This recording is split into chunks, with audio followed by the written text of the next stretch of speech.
Coach, welcome in. Glad you are here. You're sitting courtside, and we're talking coaching staffs today. In particular, how to choose your coaching staff, and most importantly, how to maximize the coaching staff that you have, because we can't always have it the way we want. This is not Burger King, so sometimes we have to play with the hand that we are dealt.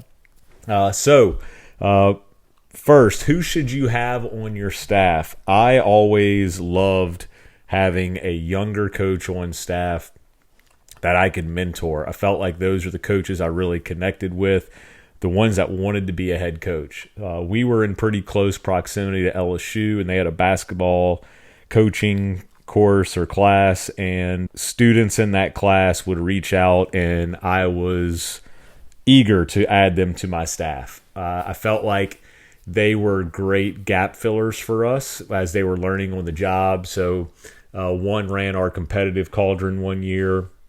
Another was just a helping hand, another set of eyes in my group so they could listen to the setups of the games and drills, hear the teaching points, and kind of learn on the fly. And then as they got more comfortable, would shift them into a role where they were working directly with players or running their own group. But I felt like those guys were the most eager, and I really was kind of natural for me to pour into them and develop them. Obviously, you want a coach on staff with some experience. Maybe they have a expertise in one area. They might be drawing the offense, defense, something like that. And we're going to get into job descriptions later. I have a great way to delegate those those roles that you want to assign to your staff. And I'll share that later. Someone to cover your blind spots. I had a coach on my staff for a while. He was an English teacher, so he would write all of my parent emails, the Sunday emails. I would give just bullet points. I kind of write in bullet points. I wish I was a better writer. But I would say, look, I want to cover X, Y, Z. He would write it. I would ask him to make a couple edits, or I'd just make the edits myself, and then we'd send it from my email address. I think it's awesome to have a culture guy, a glue guy, the relationship builder, the guys. Maybe this is a younger guy too. Maybe this is the young guy on your staff, although if they're too young and in that friend role, that's where it gets a little dicey. But have somebody that just the guys go to or the girls go to when things get tough. One, for support of your players, because as a head coach, sometimes they don't want to come to you. Let's just be honest. You are going to be bad cop sometimes, or most of the time. And then those players, not only are they there to serve the players and connect with them, but they also have a great pulse of your team. And then I think a mentor coach, older coach that's kind of been through it on the back half of their career, because if you were going to get fired from your job today, or you were going to leave the profession today, what are those things that you say, man, if I could go back, I would do this? I think it's really valuable to have somebody on the staff that has that perspective. And then just some basic or some just general ideas about types of coaches here. And I'm not talking offense, defensive type. I'm talking about maybe your task masters. Those are the lowest level employees or guys on the staff that you can just say, hey, go do this, go do that, and they can get the job done. Those are kind of like your players that do everything you ask them to do, but nothing more. They probably can't take on any more than that. Your next level is going to be they can go do the stuff, and they can also solve some problems in the meantime. Your next level assistant would be the ones that can anticipate those problems before they happen. And then your highest level, which I think the great head coaches have, would be can anticipate problems and solve them before they start. That is where, honestly, my value as a consultant probably is one of my best attributes, because I've kind of been there, done that. I've experimented with a lot of things.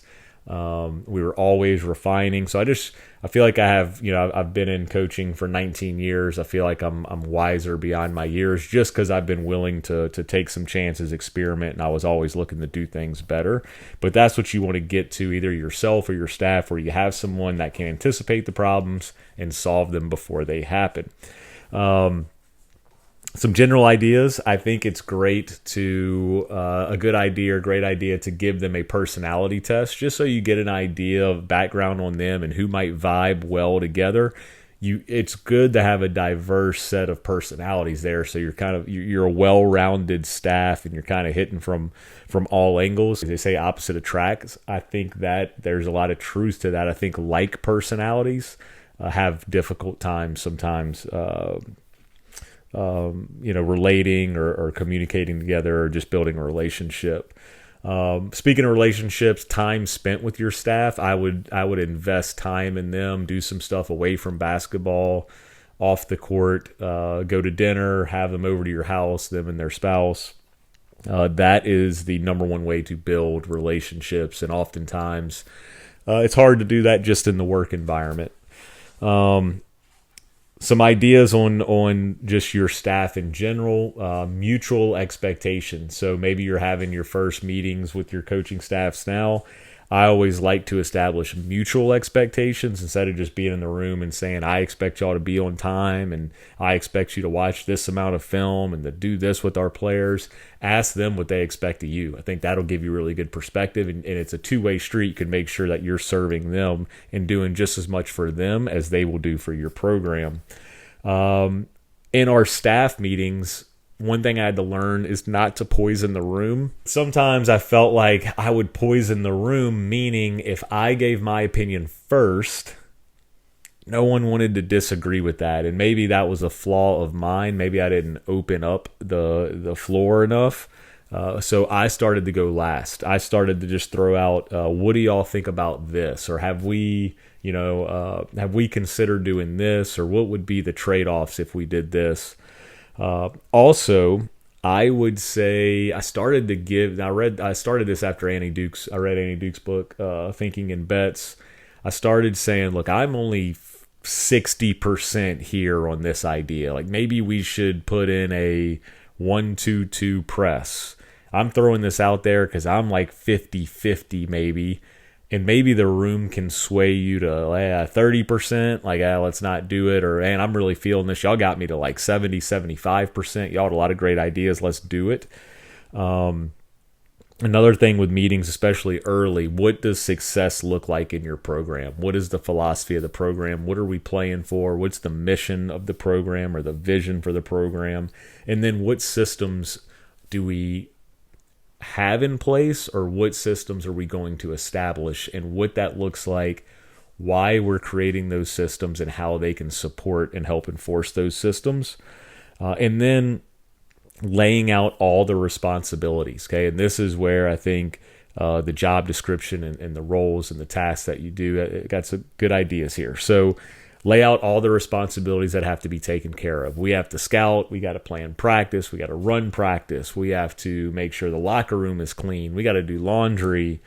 We got to make sure the bus, is ready to go, or we got to have a bus driver. We got to have the book taken care of. You've been in the business. There's a million things that you have to do.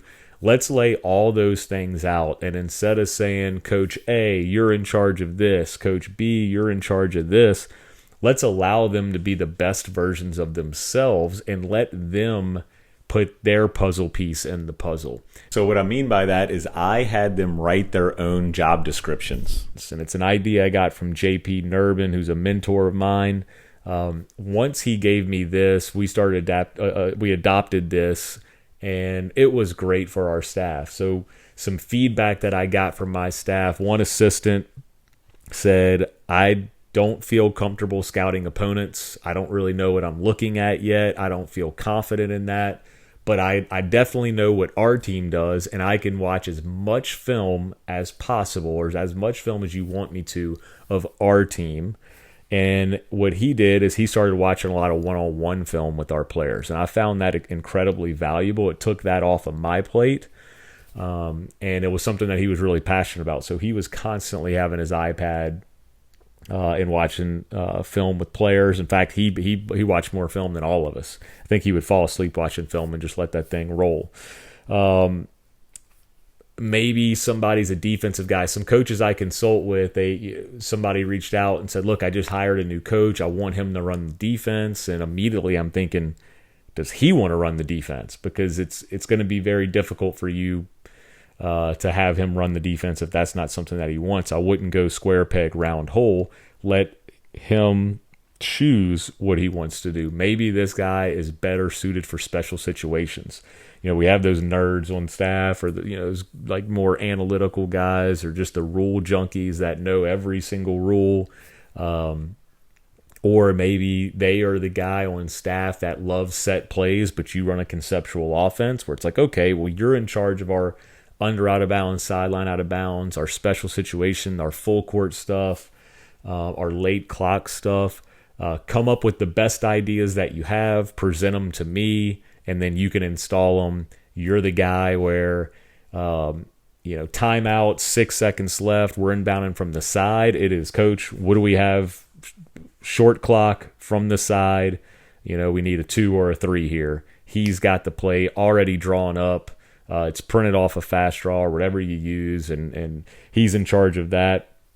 You could have maybe a coach that is an advanced scout where they're going to get a peek at the next 3 or 4 opponents, and just maybe they're not good at the details, but they can say, all right, this team is playing a 2-3, this team's playing a 1-2-2, this team mixes it up, man, zone. So our next 3 opponents, the common denominator is zone. So, coach, let's do a lot of zone over the next couple weeks. Great, that's a great help, and we didn't need, what are their defensive slides? Are they cutting the floor with their zone? Do they bump well? You don't need all the details. Just give me the macro, give me the broad strokes. Those are some ideas. I also had one assistant that was an off-campus coach. He would get to practice late a lot of times, but he said, look, I'm a night owl. So after practice, if you need me to watch film, just let me know. So what I had him do is he would go cut all of our 5-on-5 segments from practice and make a playlist. So it'd be practice 10 5-on-5 segments where I didn't even have to go to the practice film. I could go straight to that playlist and just watch all of our 5-on-5 and get what I wanted. Or I would write down on the practice plan, let's say we had a really good play or a really good teaching point, but I didn't want to stop practice for it. I'd look at the scoreboard, I'd get the time on the scoreboard, and then give that to him and say, hey, can you cut that possession for me? We want to show it before practice. Saved me a ton of time. Was a gap filler in that way, because sometimes just you get home late, you're hungry, you're ready for a shower, you want to play with your kids, spend time with the family. Sometimes just the thought of opening your computer at night is exhausting. So that was a big help. Other suggestions with your coaching staff is don't be afraid to give them constant reminders. So first time before we do anything, especially with new members on your coaching staff, or if you're changing some systems within your program, the first time before you do anything, like let's say our first road trip, just, hey, coaches, this is where I want you sitting on the bus. When we get to the gym, if coach, you could go find the locker room, or say, who wants to be in charge of finding our locker room and make sure it's set up for us? Who wants to be in charge that everything's off the bus? Who wants to be in charge of making sure the bench is set up? Who wants to be in charge of finding their bookkeeper and making sure we have their names and numbers in our book? Just give them those reminders especially before the first time. And I think travel, first road game is a great one. We always tried to do a road scrimmage or jamboree just to shake that rust out preseason. So establish those roles or standards before you do anything, and then don't be afraid to quickly huddle and remind them things. Last thing, I love talking practice, so I can't leave here and not talk about an idea for practice. In our best years, we would have a before action review, just talking about what success looks like and what are some things. It's like a pre-mortem. What are some things that could cause practice to go awry, and how are we going to handle that? And then an after action review. What just happened? Okay, good practice. Well, why was it a good practice? What can we bottle up and take to the next one? If we could do practice again, what would we do differently?